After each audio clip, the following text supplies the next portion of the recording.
What will happen to my savings in my 401k during a divorce? Well, the savings account is a liquid account. It's a cash account. So it is actually different than a 401k account.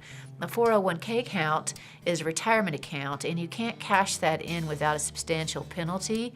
So a 401k account is dealt with using a qualified domestic relations order that is signed off on by the judge. And so whether or not you're going to have to liquidate or transfer a part of your 401k depends upon whether or not there are other assets that can be used to offset your 401k or your savings account.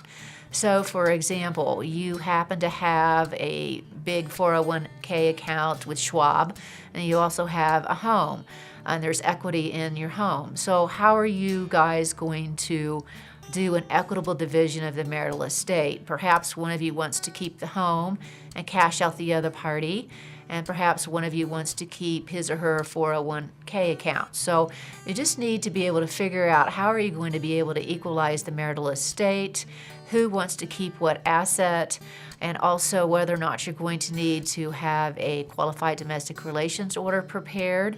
The qualified domestic relations order will operate to transfer a portion of your 401k account to the recipient without any sort of tax penalties if it's done properly. So this is part of the overall scheme of how you're going to divide your assets and your debts as your divorce progresses.